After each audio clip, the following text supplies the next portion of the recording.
अब हम लोग जो पढ़ेंगे वो हम लोग पढ़ेंगे यंत्र चैप्टर। आपको पता है कि आपके पास पीडीएफ मैंने शेयर कर दिया है। आपके पास अगर बुक हो तो बुक खोल लेंगे, और जैसे जैसे जहां जहां बुक में टिक लगा होगा वहां वहां पढ़ेंगे। हम सबसे पहले हम लोग क्या करेंगे, बुक को पढ़ेंगे और बुक के बाद से हम लोग नोट्स को चलेंगे। ठीक है, कि कैसे हम लोग उसको समराइज करेंगे, कैसे याद करेंगे चीजों को। देखो सबसे पहले 7th नंबर चैप्टर जिसका नाम है यंत्र विधि अध्याय। आप कोशिश करना कि हर चीजों को श्लोक में याद करना। 3rd नंबर से श्लोक हम लोग देखते हैं, लिखा है यंत्र सतम एकोत्तरम अत्र हस्तमेव प्रधानतम यंत्राणाम अवगच्छम किम कारणम। पहला कह रहा है कि यंत्र की जो संख्या होती है सतम एकोत्तरम। सतम एकोत्तरम का मतलब सत का मतलब 100 होता है, और एकोत्तरम का मतलब एक ज्यादा, मतलब 100 + 1 = कितना हो जाएगा, 101। तो ये लाइन दे सकता है, पूछेगा यंत्र कितने होते हैं। आप 101 याद करके गए, अगर श्लोक के फॉर्म में दे दिया तो आप गलत। तो याद रखना यंत्र सतम एकोत्तरम। इन यंत्रों में प्रधानतम यंत्र कौन है, अत्र हस्तमेव प्रधानतम। इन सभी में जो हस्त होता है, हाथ होता है हमारा, प्रधानतम यंत्र होता है। फिर इसका आंसर भी देते हैं, यंत्राणाम अवगच्छम किम कारणम। क्या कारण है कि हाथ को सबसे प्रधानतम हस्त का यंत्र कहा गया है। तो लिखा है यस्माद् दर्शते धृते यंत्राणाम प्रवृत्ति एव तद अधीनत्वाद यंत्र कर्मा। कह रहा है कि बिना हाथ के कोई काम हो ही नहीं सकता। कितना भी आपको इंस्ट्रूमेंट दे दिया, आपके पास हाथ ही नहीं, आपको उठा के बना दिया तो आप क्या करोगे, कुछ नहीं कर पाओगे। इसीलिए कहा जा रहा है कि यंत्र 101 होते हैं, यहाँ हाथ को प्रधान यंत्र जानना चाहिए। कारण यह है कि हस्त के बिना यंत्र का प्रयोग असंभव है, क्योंकि यंत्र कर्म हाथ के ही क्या होते हैं, अधीन। तो 2 क्वेश्चन बना। प्रधानतम को ध्यान रखना, प्रधानतम मैं बोल रहा हूँ, प्रधान नहीं बोल रहा, क्योंकि प्रधान अभी आगे आएगा। तो प्रधानतम कौन सा होता है, हाथ होता है, इसको हस्तमेव कहा गया। दूसरा कितने नंबर होते हैं, 101 होते हैं। इसके कारण क्या होते हैं ये आपसे नहीं पूछा है। तो 3 नंबर श्लोक में 2 क्वेश्चन फेल। अब आते हैं यंत्र की परिभाषा देखते हैं। तो यहाँ पे जब हम 4th नंबर श्लोक पढ़ते हैं तो 2 परिभाषाएं मिलती हैं, एक शल्य की परिभाषा मिलती है और एक यंत्र की परिभाषा मिलती है। तो पहला देखो लिखा है तत्र मनः शरीर बाधा करणानि शल्यानि। शल्य किसे कहते हैं कि जो भी मन में शरीर में बाधा करने वाला, इंपॉर्टेंट पॉइंट है ध्यान रखना, जो आपके मन को बाधा करने वाला, मन को दुख पहुंचाने वाला हो या शरीर में दुख पहुंचाने वाला हो, उसको हम लोग शल्य कहते हैं। ऐसा नहीं कि तीर आके आपके शरीर में लग गया वही एक शल्य है। अगर आपको कोई हर्ट कर देता है, ठीक है ना, तो मन से आप दुखी हो गए तो वो भी एक तरह का शल्य है। शल्य किसे कहते हैं, तत्र मन शरीर बाधा करणानि शल्यानि। और उस शल्य को निकालने के उपाय को क्या कहते हैं, यंत्र कहता है। तेषा आहारणम उपायो यंत्राणि। तो श्लोक अब कंफर्म हो गया हमारे पास, क्या होता है, तत्र मन शरीर बाधा करणानि, जो मन और शरीर में बाधा करने वाला होता है उसे शल्य कहते हैं। तेषाम आहरण, उसको आहरण मतलब निकालने के उपाय को यंत्र के नाम से जाना जाता है। देखोगे मन और शरीर को बाधा पहुंचाने वाले भाव को शल्य कहते हैं, और इनके निकालने के उपकरण या उपाय का नाम क्या कहलाता है, यंत्र। समझ में आ गया होगा। नेक्स्ट आते हैं हमारे पास कितने प्रकार के शल्य होते हैं, सॉरी कितने प्रकार के यंत्र होते हैं। तो देखो श्लोक नंबर 5 में लिखा है तानी सट प्रकाराणी। कितने प्रकार के होती है, 6 प्रकार।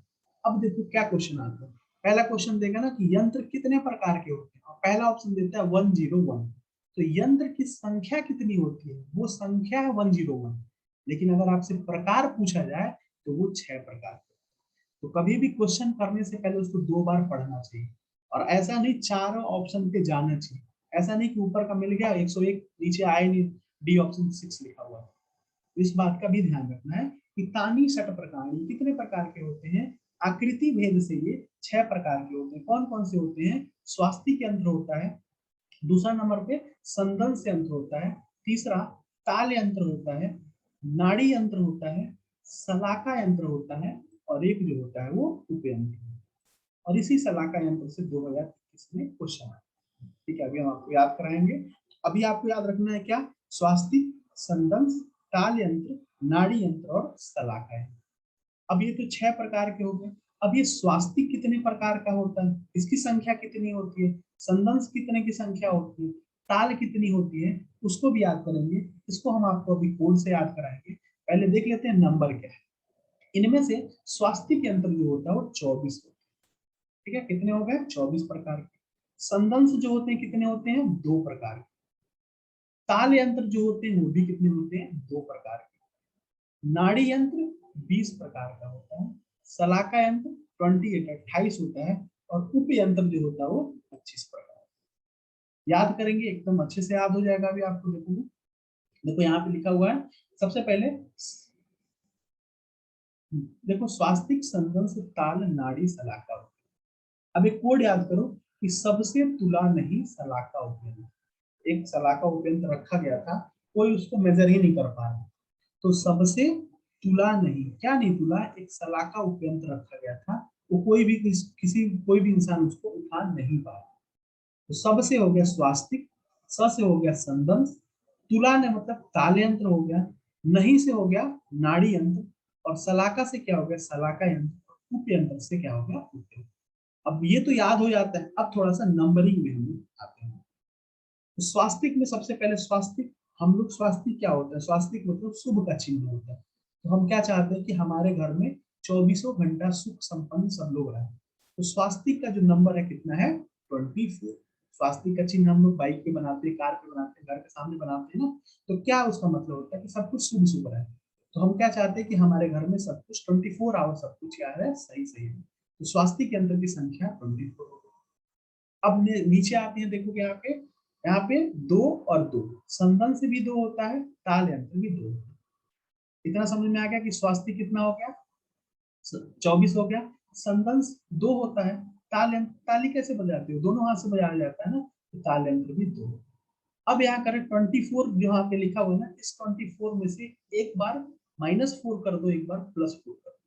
जब -4 करोगे तो क्या आ जाएगा? 20 आ जाएगा, तो नाड़ी यंत्र। और जब +4 कर दिया तो क्या हो जाएगा? सलाका। 28 हो जाएगा, 24। और यहां से हमको एक चीज याद रखना है, उपयंत्र के बाद। ठीक है, उपयंत्र का उ इधर लिख देना, उ से एक एरो बनाना नीचे, और प से नीचे आएगा। उ से 19 हो जाएगा, प से 25 हो जाएगा।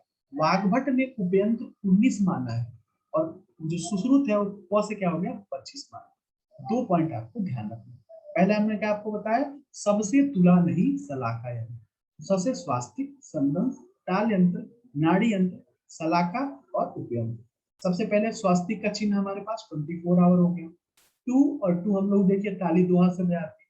एक बार -4 करना है, एक बार +4 करना है। और उपयंत्र का कॉन्सेप्ट क्या है? वाग्भट जो उपयंत्र मानते हो कितने मानते हैं? 2 से 19, और सुश्रुत दूसरा वाला प से ले लेते हैं 25। इस तरह से हम लोग को नाम भी याद हो गया, संख्या भी याद हो गया, प्रमाण जो होगा हम ऐसे याद। ठीक है, चलो देखते हैं। सबसे पहले देखो क्या लिखा हुआ है यहाँ पे, एक बार और देख लेते हैं। यहाँ पे देखो, तानी सट प्रकार तद्यथा क्या क्या होता है? स्वास्तिक, संदंश, ताल, नाड़ी और सलाका और उपयंत्र। कितने कितने होते हैं वो हम लोगों ने देखा। स्वास्तिक 24, संदंश 2, ताल 2, और नाड़ी यंत्र 20 होता है, सलाका 28 होता है, और उपयंत्र 25। इतना समझ में आ गया। अब ये यंत्र बनाए किसे गए होते हैं? इस श्लोक को टिक नहीं करना है, बस पढ़ना है। तानी प्रायसो लोहानी भवन्ति। ये जो यंत्र होते हैं प्राय किसके द्वारा बने होते हैं? लोहे के द्वारा बने होते हैं। अगर लोहा नहीं मिलता है तद प्रतिरूपतानि, तो उसके सदृश से कोई भी चीज हो उससे भी हम क्या कर सकते हैं? बना सकते हैं। इंपॉर्टेंट नहीं है, आप टिक नहीं करो। अब यहाँ से आगे देखते हैं इन यंत्रों की बनावट कैसे होती है। ठीक है ना, यंत्रों की बनावट या शकल के लिए कहा गया है कि अनेक प्रकार के हिंसक पशु, मृग, पक्षियों के मुख के समान इसका मुख क्या करना चाहिए? बनाना चाहिए। इंपॉर्टेंट नहीं है, दोनों श्लोक को आप लोग हटा सकते हैं। नेक्स्ट आते हैं, ये इंपॉर्टेंट है, यंत्रों के गुण क्या होते हैं। क्वेश्चन पूछा गया है यंत्र के कितने गुण होते हैं। अभी हम आपको पढ़ाएंगे यंत्र के गुण कितने, यंत्र के दोष कितने, यंत्र के कर्म कितने। ऐसे ही शस्त्र का पढ़ाएंगे, GDK। GDK का कॉन्सेप्ट चलेगा, गुण होगा, दोष होगा, कर्म। तो यंत्र के जो गुण होते हैं वो 6 होते हैं, 6 होते हैं। क्या क्या होना चाहिए? कैसा यंत्र अच्छा होगा? समहितानी, जो प्रमाणबद्ध हो, एकदम अच्छे से हो। खर सलक्षणानि मुखानि च सुदृढ़ानि सुरूपाणि सुग्रहाणि च कार्य। ये श्लोक आपको याद ही होना चाहिए। समहितानि यंत्राणि, यंत्रों को समाहित मतलब प्रमाणबद्ध, इतना नहीं कि बहुत बड़ा यंत्र हो, है ना, न अधिक मोटे हो न अधिक छोटे हो। आवश्यकता से कोई खुरदुरे और कोई मुलायम भी होनी चाहिए। मतलब ऐसा नहीं कि एकदम प्लेन है, और ऐसा ही नहीं कि पूरा पूरा खर है। तो खर भी होना चाहिए और सलक्षण भी होना चाहिए। 2 चीजें हो गया, समहितानि, खर सलक्षण मुखानि च। 3 चीजें मिल गई आपको। नेक्स्ट आते हैं, क्या होता है, सुदृढ़ानी, मजबूत होना चाहिए, ऐसा नहीं कि कुछ काम कर उतने में टूट गया, तो मजबूत होना चाहिए। सुरूपाणी, देखने में भी थोड़ा सा अच्छा होना चाहिए। सुग्रहाणी, ऐसा हो जिसको हम अच्छे से पकड़ सके ना, हमारे हैंडलिंग उसकी अच्छी होनी चाहिए।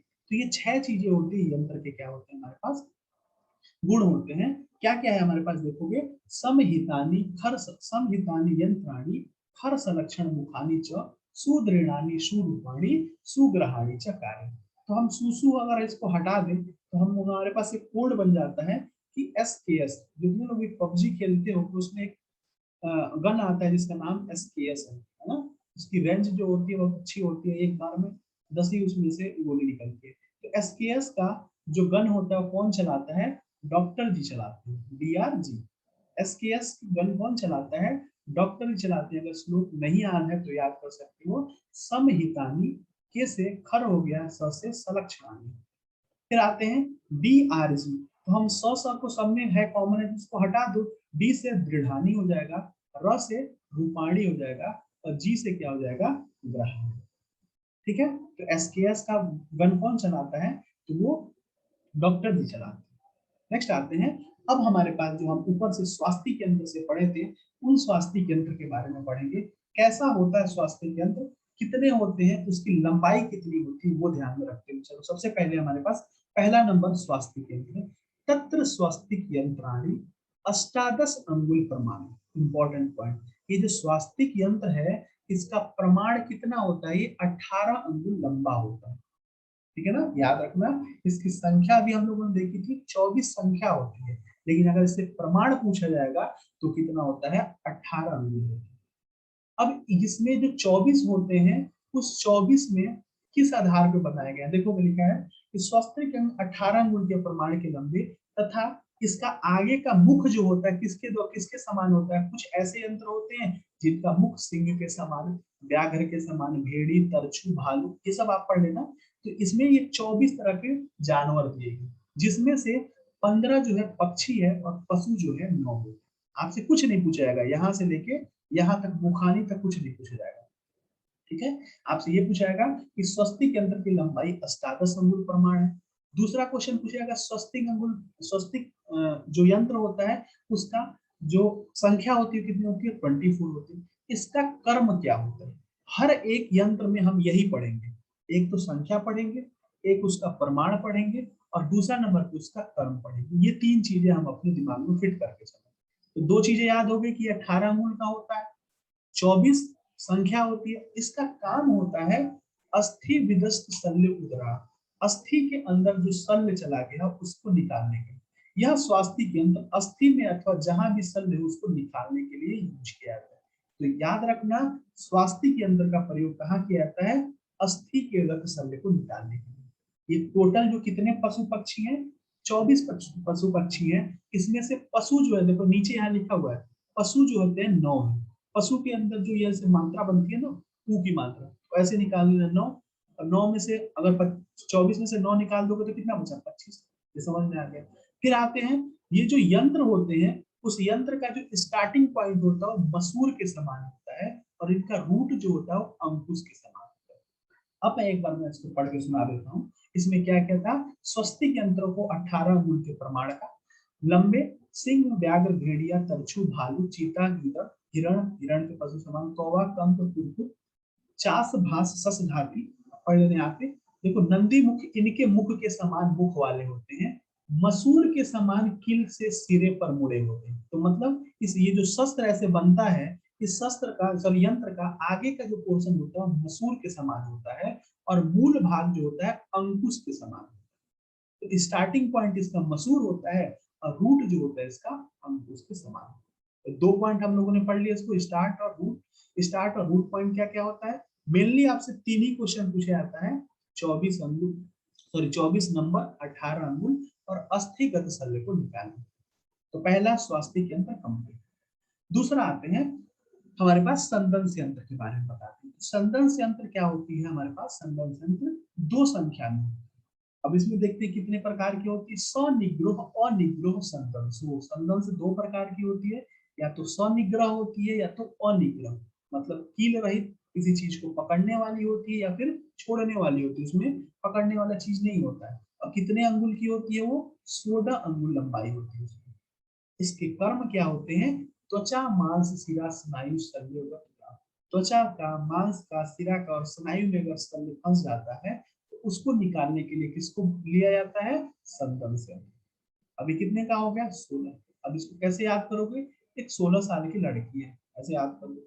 अब जाके आप उसको पकड़ रहे हैं, या तो पकड़ोगे या छोड़ दोगे। जैसे आप पकड़ने की कोशिश करोगे उसको, वो अपने नाखून से आपको पकड़ लेगी। पकड़ेगी तो क्या क्या निकालेगी? आपका त्वचा, मांस, शिरा, स्नायु सब निकालेगी। ठीक, तो ऐसे याद रखना। आपने उसको या तो पकड़ा, पकड़ेगा तो क्या करेगी? वो अपने डिफेंस के लिए अपना नाखून लगाएगी, और नाखून लगाएगी तो क्या क्या निकलेगा? आपका त्वचा, मांस, शिरा, स्नायु, ये सारे चीजें क्या हो जाएंगे? निकल जाएंगे। कितने साल की है? 16 साल की। इसलिए याद रखना कि संदन से जो होता है वो 16 अंगुल। कितना होता है? 2 होता है, स्वनिग्रह और अनिग्रह। ये कॉन्सेप्ट क्लियर हो गया आपका? 16 साल की लड़की, संदंस की कहानी। अगला आते हैं हमारे पास सबसे तुलाक। अब तुलाक मतलब क्या हो गया? ताल यंत्र। ये भी हमने आपको बताया था, ताल यंत्र कितने होते हैं? 2 तरह के ताल यंत्र होते हैं, और ये लंबाई इसकी इंपॉर्टेंट है, 12 अंगुल होती है। इंपॉर्टेंट। ये कैसा होता है? मत्स्य तालुवत होता है, जैसे मछली की जो तालु होती है उसके समान होता है। एक ताल और द्विताल, या तो एक ताल होगा, एक जगह ऐसे होगा। अभी हम आपको दिखाएंगे इसको। इसका कर्म क्या होता है? कर्ण, नासा, नाड़ी, शल्य। कान के, नाक नाक के और नाड़ी के शल्य को निकालने के काम। याद करने का बहुत आसान तरीका है। देखो यहाँ पे लिखा हुआ है, नाना का ताल 12 किलोमीटर दूर है। नाना हमारे हैं, जो उनका एक तालाब है, वो कहाँ कहाँ है? 12 किलोमीटर दूर है, और उसमें क्या रहती है? मछलियां रहती है। तालाब में तो मछलियां रहती हैं। तो नाना का, ना से नासा, ना से नाड़ी, क से कर्ण, क्या? ताल। कहाँ दूर है? कितने किलोमीटर? तो 12 किलोमीटर। मतलब इसका लंबाई कितना हो गया? 12 अंगुल। और उसमें क्या रहती है? मछलियां रहती हैं। मछलियों से हो गया मत्स्य ताल। ठीक है, तो 3 तरह की चीजें पढ़े हम लोग। पहले 3 तरह को देख लेते हैं, फिर आगे हम लोग पढ़ेंगे। सबसे पहले हम लोगों ने गुण के बारे में हम आपको बताया। देखिए आपको डॉक्टर जी दिख रहे हैं, ये कौन सा गन चला रहे हैं? एसकेएस का गन चला रहे हैं डॉक्टर। संहितानि खर्च लक्ष्मण मुखानी, सुदृढ़ानी सूर्यपाणी, सुग्रहाणी च कार्य। ये यंत्र के गुण कितने होते हैं? 6 होते हैं, ये ध्यान रखना। अब आते हैं हमारे पास सबसे पहले स्वास्थ्य यंत्र। देखो स्वास्थ्य यंत्र क्या होता है कि बीच में एक एक मीटिंग पॉइंट होगा जिसमें चारों इसका जो साइड होगा मिला रहेगा। तो ऐसे जो भी यंत्र होंगे उसको हम लोग स्वास्थ्य यंत्र कहते हैं। देखो इसका मुंह जो होता है जानवरों के समान बनाया जाता है। इसकी संख्या कितनी थी? 24 थी। प्रमाण कितना था? 18 अंगुल था। क्या काम करता था ये? अस्थि में जो शल्य थे उसको निकालता था। इसका स्टार्टिंग पॉइंट मसूर के आकृति का, और एंड जो होता है वो अंकुश आकृति। कंफर्म हो गया? इसके अलावा कुछ भी आपको पढ़ना नहीं। नेक्स्ट आते हैं संदंश के बारे में। ये देखो इसी को हम लोग संदंश यंत्र के नाम से। इसकी संख्या 2 होती है। प्रमाण 16 अंगुल होता है। क्या कर्म करता है? त्वचा का, मांस का, शिरा का और स्नायु का शल्य को निकालने के काम।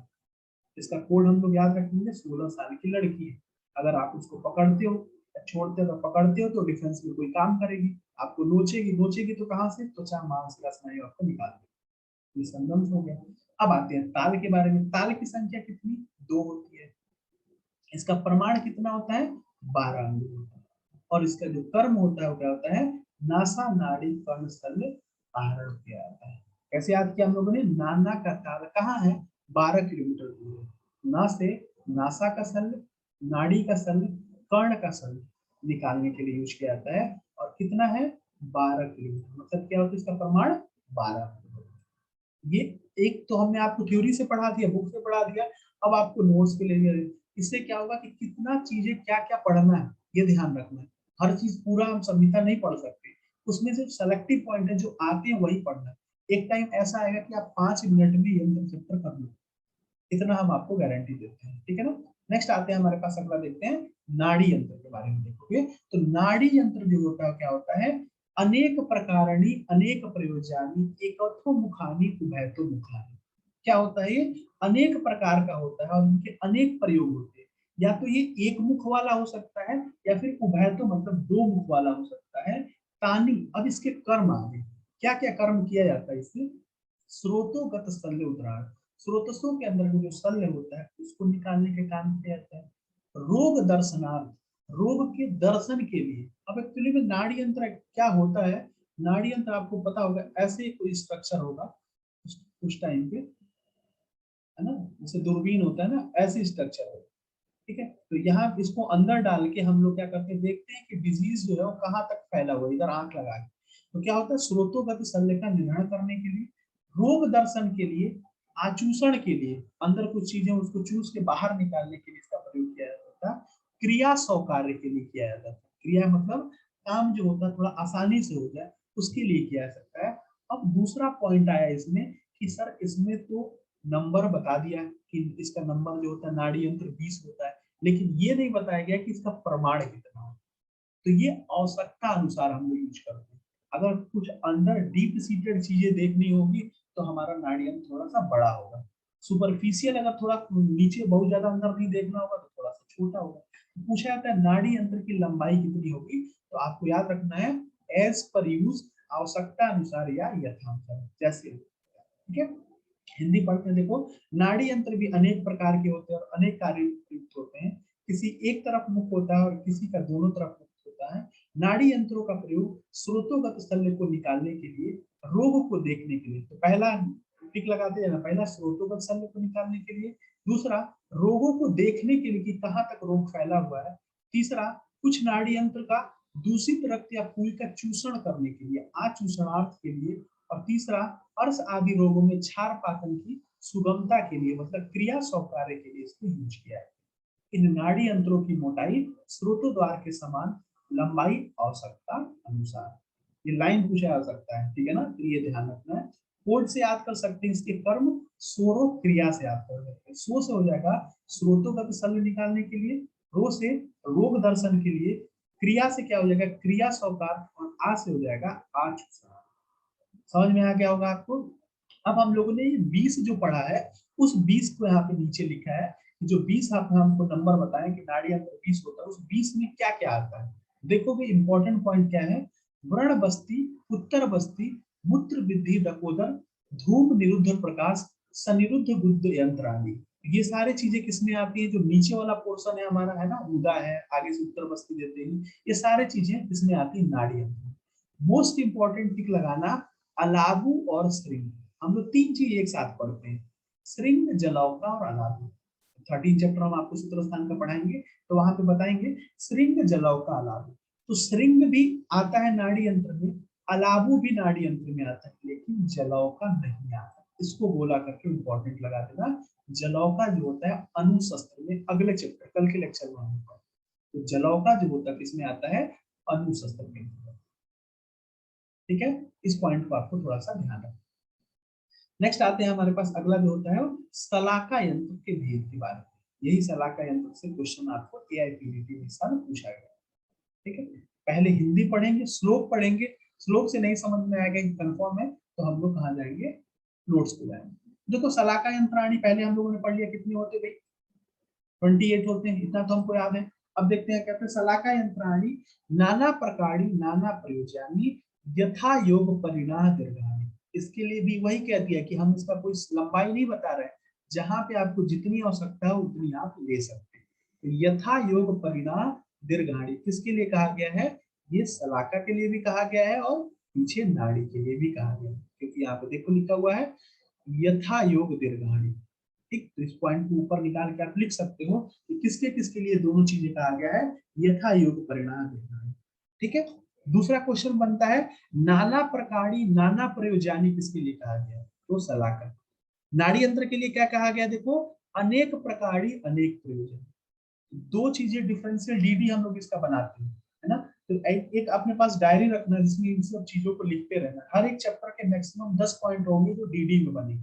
डीडी का मतलब होता है कि दो चीजें अगर एक तरह से है ना, तो उसको एक जगह लिख लेना चाहिए, क्योंकि लास्ट टाइम में जब रिवीजन करते हो तो उस चीजों को याद रहेगा, दिमाग में रहेगा। तो हम लोग को याद रखना है क्या, कि अनेक प्रकारी अनेक प्रयोजनी कौन है, नाड़ी यंत्र होता है। और नाना प्रकारी और नाना प्रयोजनी याद रखना, नाना प्रकारी नाना, नाना में नाड़ी नहीं है, इतना बस ध्यान रखना, ये सलाका है। अब वो कितने 28 कौन कौन से होते हैं उसके बारे में हम लोग देखेंगे। तेषाम गंडू पद सर्पफण, सरपुंख, बडीस मुखे द्वय द्वय। इसमें से कौन कौन से होता है? एक गंडूपद नाम का होता है, एक सर्पफण नाम का होता है, एक सरपुंख नाम का होता है, एक बडीस मुख होता है। ये सब कितने होते हैं? दो दो होते हैं। अब इनके काम क्या होते हैं? जैसे गंडूपद का काम होता है ईशन, ईशन, विहुवन, चालन, आहारण, उपदिशते। मतलब जितना बता दिया गया, गंडूपद पहला नंबर, दूसरा नंबर पे आपको क्या होता है कि सर्पफण, तीसरे नंबर पे सरपुंख, चौथे नंबर पे बडीस। और इन चारों के काम भी बता दिए गए क्या होते हैं। गंडूपद का काम होता है ईशन होता है, सर्पफण का काम जो होता है क्या होता है? विहुवन होता है। ये सब का हम बताएंगे क्या क्या होता है। सरपुंख का काम क्या होता है? चालन का काम करता है। और बडीस मुख का क्या काम होता है? ये आहारण का काम। इतना समझ में आ गया आपको? ये कितने थे? दो दो थे। तो ये चार, 4 into 2 कितने हो गए? 8 हो गए। बचा कितना? 20 हो गए। आगे देखते हैं। अगला देखोगे, मसूर दल मात्र मुखे दो। कुछ ऐसे सलाका यंत्र होते हैं जिनका मुख जो होता है मसूर दल के समान है। किंचित दान आत्रे स्रोतोगत सल्ले। और इनका काम क्या होता है? स्रोतों के सल्ले को निकालने का काम। सेकंड डीडी आपके पास बना, स्रोतोगत सल्ले निकालने के लिए किसका उपयोग करते हैं? तो हम आपको अभी सोरो क्रिया कोड पढ़ाए हैं जो कि नाड़ी यंत्र में आया। तो स्रोतोगत सल्ले निकालने के लिए नाड़ी यंत्र है। और दूसरा सलाका यंत्र में अगर आपसे पूछा जाए तो आप कहोगे कि ऐसा सलाका यंत्र जिसका मुख जो है वो मसूर के समान है, उसका भी काम जो होता है स्रोतोगत सल्ले को निकाल, ये ऊपर निकाल के आप लिख लीजिए। ठीक है, इतना समझ में आ गया। अगला आते हैं, सट कृपास कृतोषाली। 6 जो ऐसे सलाका यंत्र होते हैं जिसका मुख जो होता है कैसे बना होता है? कपास का बना होता है। कपास का मतलब होता है कॉटन का बना होता है। और इनका काम जो होता है क्या होता है? परिमार्जन क्रियासु। परिमार्जन का मतलब पोछने उछने के काम में आते हैं। समझ में आ रहा है? 6 जो होते हैं क्या होते हैं? कपास के पोषणी होते हैं जिनका काम क्या होता है? उनका काम पोछने का काम। नेक्स्ट आते हैं, त्रीणी द्रव्य आकृतानी। 3 ऐसे होते हैं जो द्रव्य के आकृति, द्रव्य आकृति होते हैं। उनका काम क्या होता है? क्षार औषधि प्राणिधान। उसमें क्षार औषधि रखने के लिए बनाए हो। इतना अभी आपको समझ में आया होगा। इसके बाद वाला पॉइंट हम आपको दिखाएंगे, लेकिन पहले इतना हम लोग देख लेते हैं जल्दी से। ठीक है, देखो यहाँ पे लिखा है, याद करने की कोशिश करेंगे। अगर लाइन से याद हो जाएगा तो द बेस्ट है। यहाँ पे देखो क्या लिखा हुआ है। गे सर्प के, एक सर्प है, जैसे सर्प 3 प्रकार के होते हैं, स्त्री होता है, पुरुष होता है और एक नपुंसक होता है। ठीक है, तो स्त्री सर्प जो होता है पुरुष होता है, उसके अलावा एक नपुंसक होता है, उसको हम लोग गे कह देते हैं। ठीक है, याद करने का कोड है।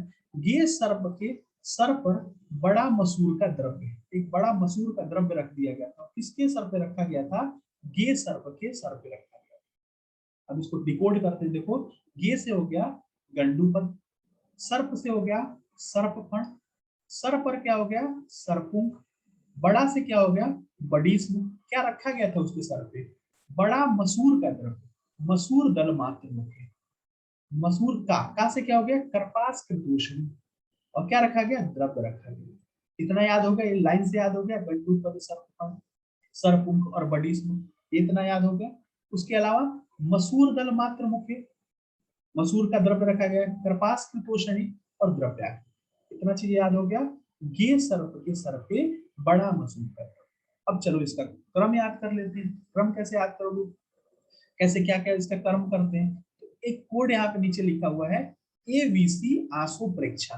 आपको लग रहा होगा अभी कि नहीं याद होगा, लेकिन विश्वास करो, ये आपको 10 दिन के अंदर एकदम रट जाएगा पूरा चीजें। ये सबके सब पे बड़ा मसूर का द्रव्य, एवीसी आसो परीक्षा। वीसी मतलब वाइस चांसलर को कहते हैं कि थोड़ा सा प्रतीक्षा कीजिए, है ना। तो देखते हैं यहाँ पे सबसे पहले ए से क्या हो गया? ईशन, बी से व्यूवन, सी से चालन। ठीक है, ए बी सी। आसो, आ से आहारण, चालन, आहारण। सो से क्या हो गया? स्रोतोगत सल्ले को निकालने। प्र से प्रमार्जन, और छा से क्षार औषधि प्राणी। तो इस तरह से अगर हमको याद करना होगा तो दिमाग लगाएंगे कि ये सर्प के सर पे क्या रखा था? बड़े मसूर का द्रव्य। और उसके सामने का कोड क्या था कर्म के लिए?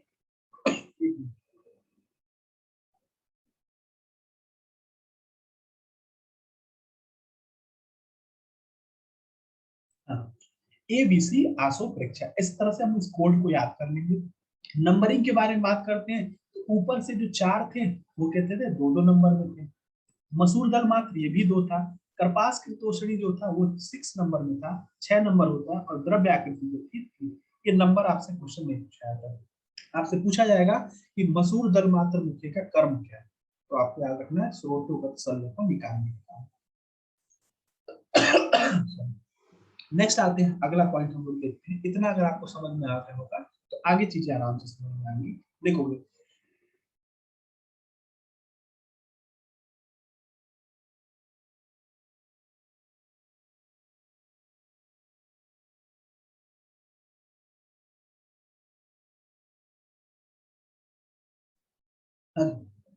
चलो तो देखो हिंदी पढ़ लेते हैं एक बार कि ये अनेक कार्यों में प्रयुक्त होते हैं। प्रयोजन अनुसार इनकी मोटाई लंबाई होती है। इनमें गंडूपद अर्थात केचुए के समान मुख वाली एक सर्प फणमुख होता है, एक सर्पमुख होता है और एक बड़ी मुखी होती है। ये कितनी होती है? ये दो दो होती है। इनका प्रयोग क्या करते हैं? देखो क्रमशः लिखा हो ना, तो पहले गंडू पद का काम क्या होता है? ईषण, बी से व्यूहन, सी से चालन और अ से आहार, एबीसी हो गया। फिर आते हैं मसूर की दाल के समान मुख वाली किंचित नीचे की ओर मुड़ी हुई दो सलाखाएं, जो कि स्रोतोगत सलाख सल्ले को निकालने के काम आती है। सिर पर कपास की रुई लपेटे हुए 6 सलाखाएं होती है। इनको व्रण आदि को पोंछने के काम में आते हैं। हमने बताया ना प्रमार्जन क्रिया में काम आते हैं। और एक दरवी कलछी के समान आकृति का होता है, जिसमें क्या होता है, हम लोग क्या करते हैं उसमें औषधियों को रखते हैं। वही देखो खल की तरह कुछ गड्ढेदार 3 सलाखाएं होती है। इनको व्रण आदि क्षार अन्य औषध लगाने में प्रयोग किया जाता है। तो गांडू सर्प के, तो ये सर्प के सर पे क्या हुआ था? बड़े मसूर का द्रव्य रखा गया था। एबीसी परीक्षा हो गया था इसका कोड। नेक्स्ट आते हैं, यहाँ पे देखिए अब इतना तो आ गया। अब यहाँ से जो क्वेश्चन आ गया था वो एआईपीजीटी में आया था। त्रिणानी जम्बोदानी त्रीणी अंकुश वदानी। कहता तीन जो होते हैं वो क्या होता है? जाम्बू, मतलब जामुन के मुख वाले होते हैं। तीन जो होते हैं अंकुश वदानी, यही आया था, पूछा गया था। ये अंकुश वदानी जो होता है क्या है? ये सलाका यंत्र के बारे में यही क्वेश्चन आया था आपसे। इनका कर्म क्या होता है? ये इंपॉर्टेंट, अग्नि कर्म इसको कहते हैं। ठीक है ना? इन तीनों का कर्म, सॉरी जम्बू का और क्या होता है अंकुश, एक ऐसा मुख वाला जो जामुन के मुख वाला होता है और अंकुश के मुख वाला होता है, वो क्या करता है? अग्नि कर्म में उपयोग किया जाता है। अगला आते हैं नासा अर्बुद हरणार्थ। नासा के अर्बुद को हरण करने के लिए एक सलाका यंत्र होता है जिसका नाम है कोलास्थी दलमात्र मुख। कोलास्थी के समान एक मुख वाला सलाका यंत्र होता है जिसका काम क्या होता है? नासा का अर्बुद निकालना। तो कोना से याद कर सकते हैं, कोलास्थी वाले का काम क्या हुआ? को नाना से नासा अर्बुद हो गया। फिर आते हैं अंजनार्थ, जो होता है क्या होता है? कलाय परिमंडल उभयता। अंजन के, अंजन लगाने के लिए एक सलाका का यूज किया जाता है जिसका आकार कैसा होता है? कलाय के परिमंडल के समान। लास्ट में आते हैं मूत्र मार्ग विशोधनार्थ। मूत्र मार्ग के शोधन के लिए एक सलाका यंत्र होता है जिसका कैसा होता है? मालती पुष्प वृत्त आग्रम परिणाम, मालती के पुष्प के समान होता है। तो कैसे याद करोगे? मालती का मूत्र याद करेंगे। बहुत चीजें आपको रटनी नहीं है, एक एक चीजें पकड़ के क्वेश्चन निकल जाते हैं। जैसे देखो यहाँ पे, देखो लास्ट में लिख रखा है जाम्बू वदन और अंकुश वदन, ये दोनों का काम क्या होता है? अग्निकर्म। आपको बुक नहीं मन कर रहा है पढ़ने का, आप नोट से पढ़ो, ठीक है ना? लेकिन एक बार रीडिंग लगा लोगे तो क्वेश्चन दिमाग में समीका घूमती रहती है, ठीक है? फिर आते हैं कोलास्थी दल मात्र खल तिक्षोष्ण, ये एक ही है। इसका काम क्या होता है? नासा अर्बुद, इसको कोना से याद कर सकते हैं। एक ऐसा था जो कि कलाय परिमंडल, मटर के दाने के समान एक सलाका यंत्र था, उसका काम क्या होता है? अंजन लगाने के लिए यूज किया है। और लास्ट में हमारे पास आता है मालती पुष्प बिंदाग्र, जो होता है वो क्या करता है? मूत्र मार्ग विशोधन। ठीक है ना? तो ये तरह का हमारे पास एक बार सलाका यंत्र, एक बार फिर से देख लेते हैं। 28 सलाका यंत्र का वर्णन किया गया है जिसको हमने याद किया था। ये सर्प के सर पे बड़ा मसूर का क्या होता है? द्रव्य होता है। तो उसको आगे से कोड कैसे याद किए? एबीसी आसो परीक्षा से याद किया था। फिर उसके बाद से हम लोग देखे थे कि जाम्बू वदन और अंकुश वदन ये क्या काम करते हैं? अग्नि कर्म करते हैं। आपसे ऐसे ही क्वेश्चन पूछेगा कि जाम्बू वदन का कर्म बताइए, पुलास्ती दल मात्र का कर्म बताइए, तो नासा अर्बुद हरणार्थ होता है। कलाए परिमंडल उभयतु मूर्धाग्र जो होता है वो अंजन के लिए यूज किया जाता है। अगला मालती पुष्प वृंदाग्र जो होता है वो मूत्र मार्ग विशोधनार्थ यूज किया जाता है। तो यहाँ तक हुआ हमारे पास। नेक्स्ट हमारे पास जो पॉइंट है उसको उपयंत्र के बारे में हम लोग पढ़ेंगे। उपयंत्र जो होता है हमने आपको बताया कि चरक ने सॉरी वाग्भट ने 19 बताया है, और जो हमारे आचार्य सुश्रुत थे उन्होंने प से याद रखना था हम लोग को 25 बताया। ये दोनों पॉइंट हम लोग कल के लेक्चर में पढ़ेंगे। गलती से बताइए तो कल के लेक्चर में हम इसको और शस्त्र को कंप्लीट करेंगे। ठीक है, कल इतना तक आप पढ़ के आओगे, क्लास टाइम से ज्वाइन करोगे। ठीक है, और बुक जिसके पास नहीं होगी वो बुक ले लेगा। अगर आपको कोई प्रॉब्लम है समझने में या कुछ चीजों में तो आप मुझे कॉल भी कर सकते हो। ठीक है, चलो थैंक यू, गुड नाइट।